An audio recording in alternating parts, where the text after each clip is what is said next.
¿Qué tal amigos? Muy buenas a todos y bienvenidos a este nuevo video. En este video les voy a mostrar este circuito que posiblemente a más de uno le interese, que se trata de un control de temperatura prácticamente universal, el cual vamos a poder adaptar para poder utilizarlo en nuestro proyecto independientemente del tipo del cual se trate, para poder protegerlo contra sobretemperatura. Así que sin más introducción, comencemos. Este video es patrocinado por JLC PCB, empresa fabricante de circuitos impresos en China que ofrece terminaciones profesionales a precios muy accesibles. Simplemente ingresamos en su página web, subimos nuestro archivo Gerber, seleccionamos los parámetros de fabricación como color de máscara, espesor, cantidad y terminaciones, tras lo cual solo nos resta realizar nuestro pedido. Así de sencillo, obtendremos PCBs con acabados excelentes en solo unos pocos días. Los recomiendo ampliamente. Para más información, visite jlcpcb.com, link abajo en la descripción. Si nos ponemos a analizar, el circuito realmente es muy sencillo, consta de dos comparadores que van a estar comparando contra niveles de tensión diferentes y se van a activar en consecuencia. Por ejemplo, este que tenemos acá abajo, una vez que se supere el umbral de tensión que tenemos en este punto, lo que va a hacer es simplemente activar este transistor, el cual va a encender un cooler que va a ser la primera medida de seguridad. Porque si nosotros tenemos el disipador a temperatura ambiente, realmente no nos interesa refrigerar, pero si empezamos a exigir una potencia a nuestro dispositivo y este disipador comienza a calentar los semiconductores, está bueno que podamos disipar ese calor extra y en este caso lo vamos a hacer mediante un cooler. Ya lo pasaremos a ver en la simulación, pero yo he calculado estas resistencias para que este comparador se active cuando nuestro disipador alcance más o menos los 65 grados. Ahora bien, ¿qué pasa si nuestro circuito sigue consumiendo potencia y este pequeño cooler que le conectemos no es suficiente para que disipe el calor? Lo que va a suceder es que va a seguir aumentando la temperatura y puede llegar a un punto peligroso en el cual se puede ver comprometido nuestros elementos semiconductores, ya sean circuitos integrados, transistores, diodos de potencia, etc. y se pueden llegar a quemar. Así que tengo este segundo operacional que se va a activar más o menos a los 105 grados, que lo que va a hacer es directamente cortar la fuente de alimentación para proteger nuestro elemento semiconductor. Ahora me pueden preguntar, pero Chris, ¿cómo sabes tan precisamente a qué temperatura se van a activar? Muy sencillo, gente. Vamos a estar utilizando el LM35 que tiene solamente 3 pines. Vemos que tenemos el pin de alimentación, el pin de masa y la tensión de salida. Este integrado tiene una característica muy interesante, que es que nos entrega una tensión de 10 mV por cada grado centígrado. Es decir, si nosotros leemos 300 mV, quiere decir que el sensor está leyendo 30 grados centígrados. Si nos entrega 500 mV, serán 50 grados. Y si nos entrega 1 volt, es decir, 1000 mV, está leyendo 100 grados centígrados.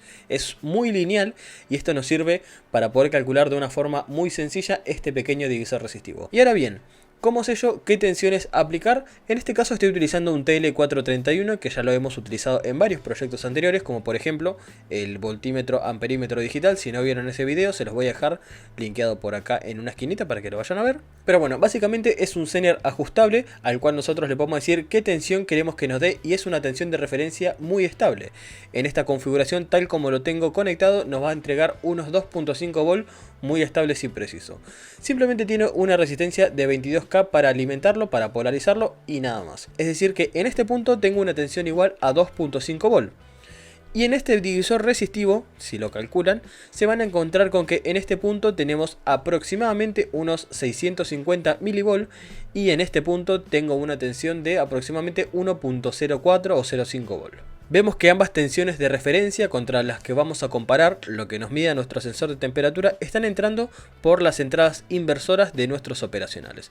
Lo que quiere decir que en el preciso instante en el que la tensión que nos entregue el sensor sea superior a la que tenemos prefijada acá o acá, nuestro comparador se va a activar, es decir, vamos a tener un nivel alto a la salida y nos va a activar nuestro debido transistor. Por lo tanto, si acá superamos la tensión de 65 grados, que es el primer umbral, se va a activar este transistor, lo cual nos va a prender el ventilador, que es nuestra primera medida de seguridad para que no se nos queme nuestros elementos semiconductores.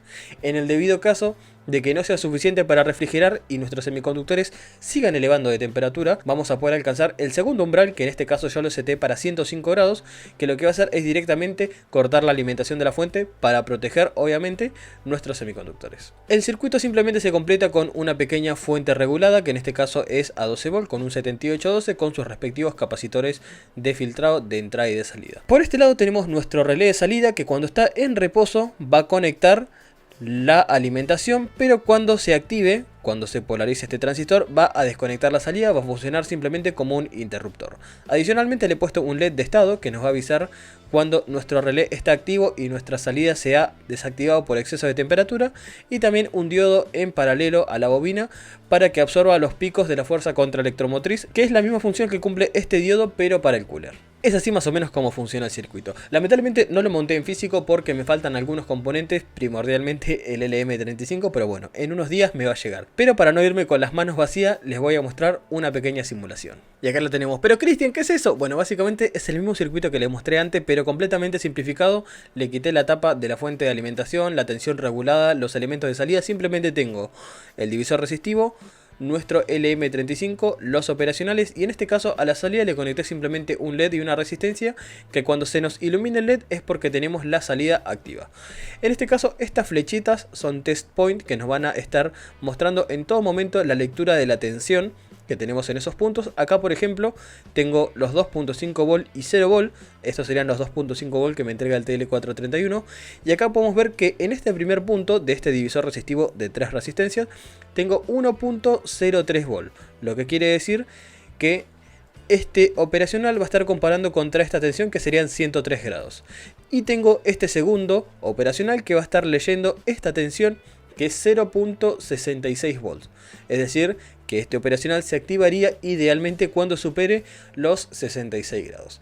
Y acá tengo alimentado el LM35 con el pin de GND, con el pin de alimentación, y acá tengo la salida que está conectada a los dos operacionales. Y acá pueden ver en este caso que está configurado en 60 grados y la salida exactamente son 0.60 volt. Acá pueden ver la linealidad que posee este integrado ante variaciones de temperatura. Vamos a darle play a la simulación.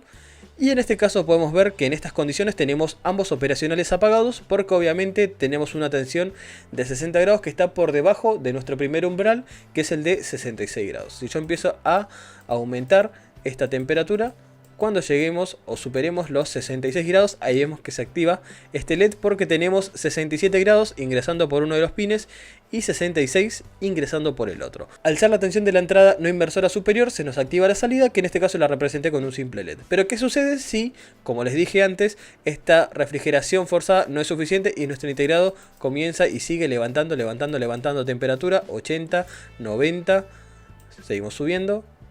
Llegamos a los 100 grados centígrados, 101, 102, 103, 104.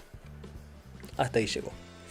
Ahí podemos ver que se nos activó la segunda salida, lo cual nos va a desconectar la fuente de alimentación. Pero miren qué interesante, se nos va a desconectar la fuente de alimentación para que nuestro elemento no siga consumiendo, no siga generando calor, pero nuestro cooler sigue encendido, con lo cual al ya no estar generando calor va a ser mucho más fácil bajarle la temperatura. Hay algo que no tiene contemplado este circuito, pero para esta primera versión yo creo que es más que suficiente, que es que en el preciso instante en el que la tensión esté por debajo de la que tengo acá preseteada, se nos va a volver a conectar la tensión de alimentación y va a volver a calentarse nuestro elemento calefactor. ¿Esto puede llegar a ser un problema? Puede llegar a ser un problema, pero para esta versión yo creo que es más que suficiente. Yo creo que en el preciso instante que en el que se nos desconecte la fuente de alimentación, vamos a saber que tenemos un problema de temperatura y no vamos a seguir alimentando el circuito, al menos de forma voluntaria. Como ven, es un circuito súper sencillo que lo podemos implementar ya sea en amplificadores, en fuentes de alimentación, en cualquier circuito donde tengamos elementos que generen mucho calor. Obviamente yo acá lo tengo para dos tensiones específicas, pero ustedes tranquilamente pueden poner dos trimmer acá para poder setear la tensión inferior y la tensión superior. Esto funciona más o menos como un comparador de ventana, pero en realidad son dos comparadores independientes comparando contra dos tensiones diferentes. Es simplemente eso.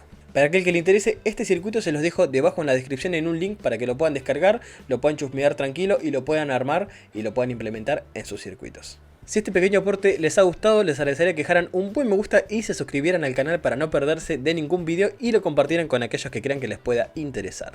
Los invito a que me sigan en mis redes sociales, estoy muy activo en lo que es Instagram y lo que es TikTok, así que vayan a seguirme por ahí para estar al tanto de las novedades. En estos días me han llegado algunos circuitos impresos y por allá, por las redes sociales, les voy a estar tirando algunos avances de qué proyectos se tratan. Ahora sí, por acá en pantalla les voy a dejar otros videos que estoy seguro que les pueden interesar, un botón para que se suscriban y por mi parte, sin más que decir, me despido, hasta el siguiente video. ¿Qué tal? Les habla el Chris, editor del futuro. Quiero saber qué pasó en el preciso instante en el que yo estaba grabando, en el momento en el cual tuve la bajada de frames. Fue porque el Windows Update creyó que era buen momento para ponerse a descargar paquetes de actualizaciones, lo cual me trabó generosamente la máquina por el consumo de CPU excesivo y violento que tiene el Windows Update. Así que nada, ya aprendí para la próxima a desactivarlo directamente si necesito hacer una grabación. Nos vemos la semana que viene, gente.